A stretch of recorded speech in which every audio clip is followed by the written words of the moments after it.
good morning, good afternoon, good evening, whatever time of day it happens to be for you when you are watching this video from Conf42 SRE. This is my talk on implementing a learning team. And it's a case study of a situation that occurred a number of years ago when I was working at LinkedIn that I think you can identify with, and I hope that you'll be able to benefit from the approach that we took, even if the specific principles are a bit different. First off, I'd like you to imagine that it is 5 a.m., 6 a.m. your time, locally, wherever you are. And you get an important email from the CEO that says, hey, some numbers don't quite look right. We have at LinkedIn this lovely report, which, yes, I realize is a bit of an eye chart. We called it the key business metrics. And this would come out every hour. It lagged real time by 2 to 4 hours by the time different cleanup processes had been run on it.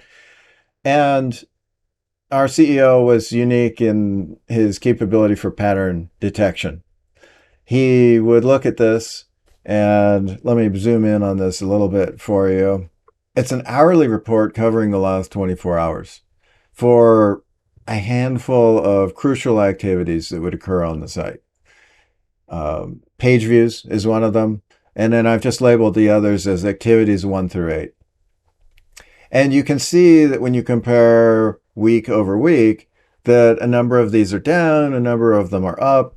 The patterns don't quite match, but that's where the red and the green came in. And this contrasted to the metrics that engineering would typically look at. Engineering would look at these metrics that are on 1-minute intervals. They would lag real time by about 5 minutes compared to the key business metrics that would lag by 2 to 3 hours. And this example from the in-graphs shows obviously a place in time where we had less activity than the previous week comparatively. And so this would be the kind of thing that would often get flagged in the key business metrics. The question that would come up, and this occurred, of course, right as the shift would change. We had teams that were geographically spread on both sides of the world about by 12 hours. And the question would come in just as one team was about to go away and the next team was coming on. The incoming team, of course, had very little context at the time. The outgoing team wanted to head home. And the question of, hey, what's going on would come up. And being as it was important and, of course, related to, as I say, key business metrics, people would want to jump on this and understand what's going on. So the teams would scramble around trying to answer the question right at the top of the shift change. And it was not an easy thing to do. We were figuring out what was going on. And every time we would come in and look at it, we'd have to potentially consider a plethora of different systems that were affected. So what to do about this? Well, being engineers and from an engineering culture, our first idea was, hey, let's get more data and let's analyze the heck out of it. So we came up with an approach, an idea of going with a Holt-Winters seasonality. Because the idea with Holt-Winters is that it can identify multiple periodicities in the data. If we can predict trend-wise at greater detail what should be happening, then that should give us a better insight as to what might be going wrong. As you can see here with an overlay from a sample chart, it's not so easy, effectively. And the variations are still pretty extreme and don't lend themselves to answering the question of what's gone wrong. The problem in this scenario is that we have a lot of different systems that go into these key activities. They could have been emails that were being sent out and Maybe something went wrong with the send. Maybe it went out late. Maybe it went to the wrong people. Maybe something was wrong with the site and people couldn't get in and perform the key activities. Or maybe the page latencies had changed due to some change that had been shipped out. It's really difficult to answer these questions off the top of your head because there were so many factors that could have gone into it. So, needless to say, our idea of getting more data, diving into the data with more detail and attempting to predict just wasn't bearing fruit.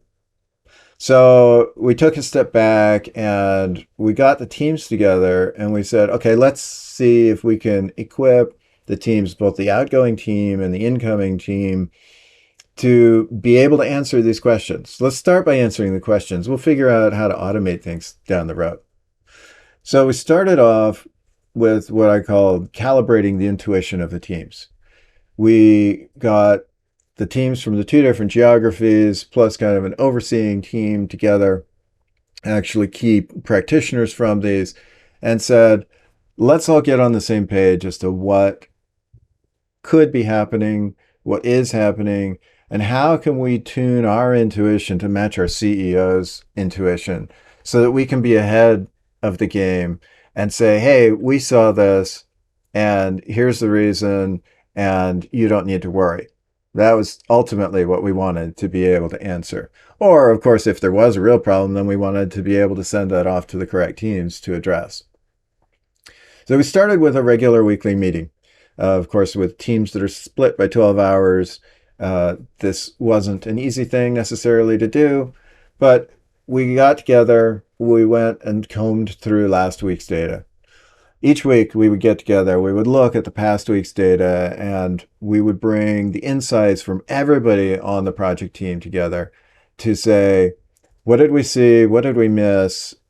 And then look at, why did we miss it? What did we not know that would have allowed us to answer the questions in the moment if we had known it?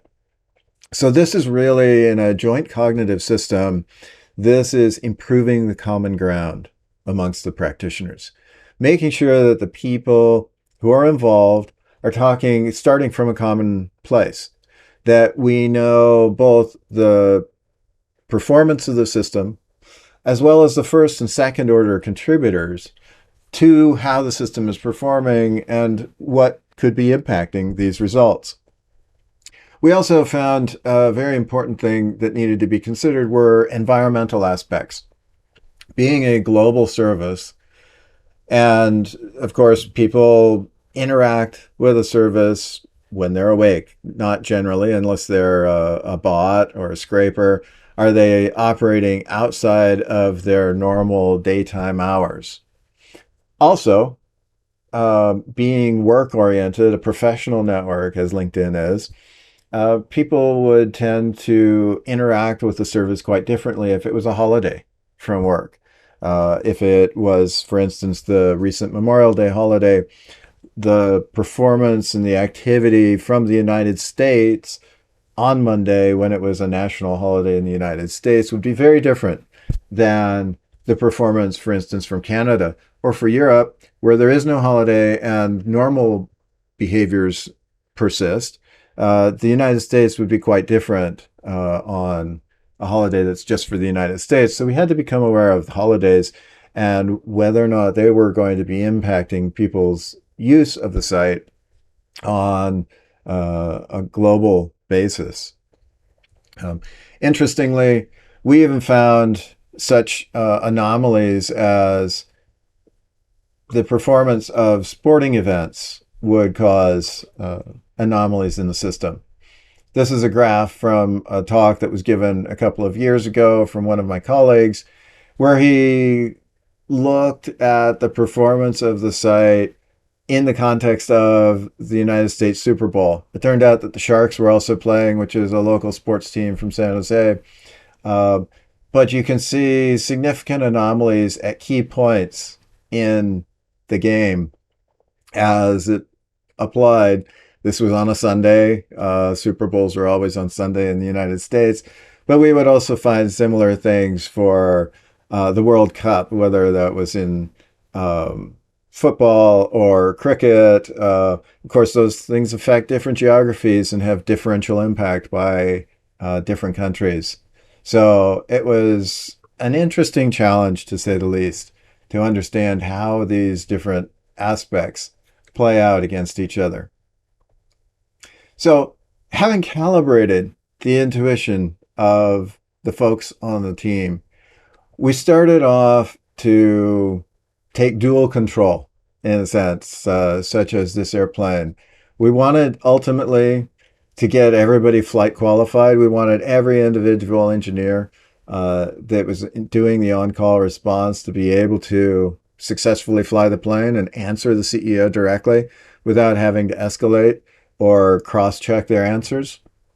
But we started off with an experienced engineer leading and taking point, so to speak, and responding to the CEO. But at the same time, having other learners, not just on a weekly basis, but in real time. Okay, what do we think? Okay, here's the answer. Let's formulate it and send it off. After a bit of time and people feeling greater comfort in taking the lead on these things, we would have the initial response written by one of the first line engineers, but then reviewed by the experienced engineer before sending it off. That worked. We continued this for a couple of more weeks, a number of more incidents effectively coming along. And then we moved to learners. The initial learners were leading. Their responses would be monitored by the experienced engineer who would provide offline feedback to the learner saying, hey, you could have tightened this up here. Did you consider this? And essentially doing as close to a real-time feedback as possible.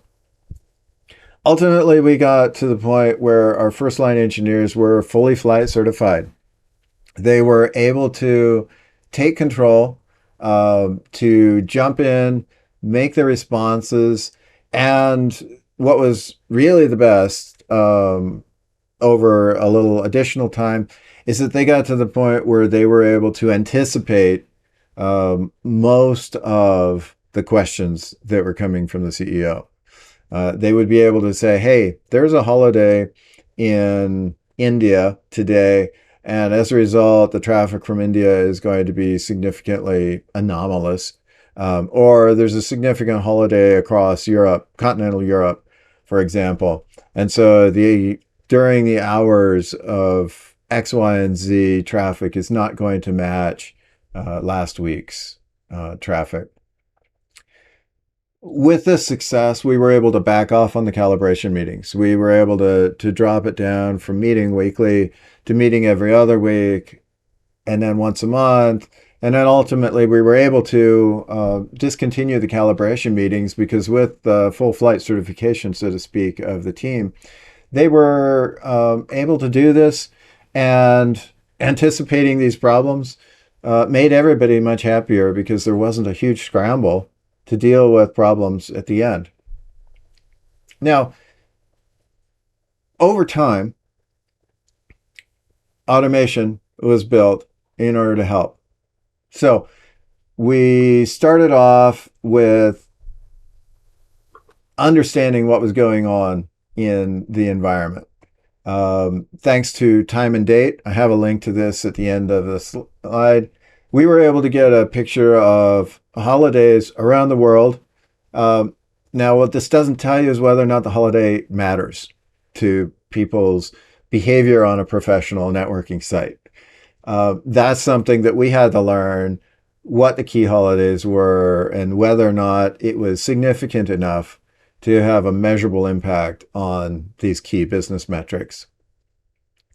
The other automation that was developed over time was involved called Third Eye. And Third Eye has been open sourced by LinkedIn. I also have a link to some blog posts which link to the GitHub repositories at the end of the talk.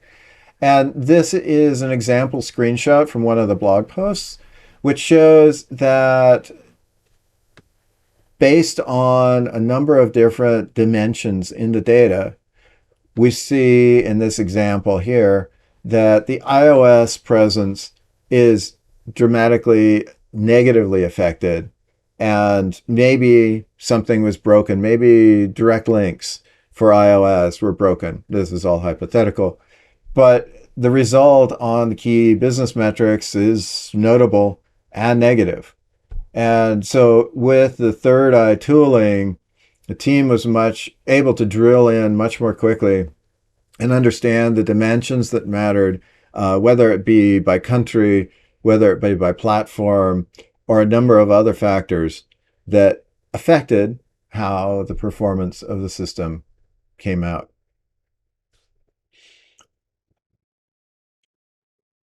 I wanted to recap this a bit. It did take some time for this automation to come along. And with time, the team was able to successfully continue their tradition of working effectively and answering these questions largely before the CEO was asking them, which I consider that a huge success. Now, how does this whole system work from a learning team perspective? Because a learning team is a group of directly involved engineers, participants, operators, whoever's involved. It might be product managers for that matter, or business analysts who get together and encounter the same problem from diverse perspectives and figure out through that diversity how to address it. So this fits perfectly with a group learning model called SREs. We came together as a group with joint purpose. We sensed, gathering insights from everybody in the group, what was going on and how we could potentially respond. We developed these plans, these response plans for the next time, and it never took more than a couple of days before we would have an opportunity to experiment with one of these response plans with some other anomaly in the data.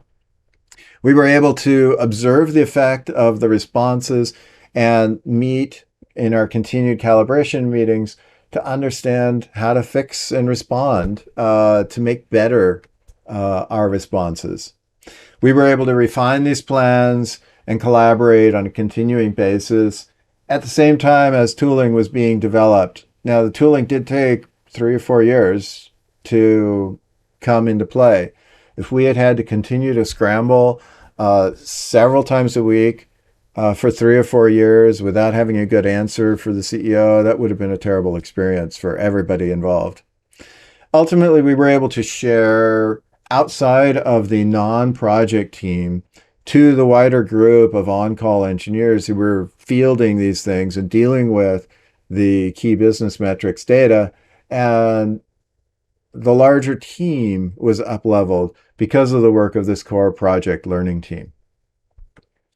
I want to point out, in summary, that resilience is already amongst you. Even if your technology is not doing what you need it to do, if it can't answer the question because of too much ambiguity, trust in your people. They have encountered it, they have dealt with it. While they may not know all of the pieces, if you get people together and they work on it together, then they can figure it out. So learning teams bring you several steps closer to the characteristics of the operating patterns of what are called high reliability organizations. There are 5 main characteristics that I won't go into right now, but 4 of the 5 are covered by a learning team. They increase the awareness of the imminence of failure so that you become aware and attuned to failure and you can capture the instance early and not get caught afterwards having to respond. They recognize the practical expertise of the people at the front line. And this is really important because the people who have their hands in the game are the ones who are best equipped to answer problems. It builds in a commitment to resilience amongst the team that was working together, different people from different organizations and different geographies, all working together to solve this one joint problem. This brings resilience. It enhances people's self-awareness of their own resilience and the resilience of their teammates, and brings this way of working to a higher level. And actively seeking diverse opinions in dealing with these problems and how to respond to them is a great way to make people feel included. Frankly, learning teams exemplify at LinkedIn our priority for having the talent is our most important priority, and technology is second. And when you're doing reliability engineering or resilience engineering, don't forget the people. Don't forget that your talent is your number one value, and the technology is in service of the teams that bring the value.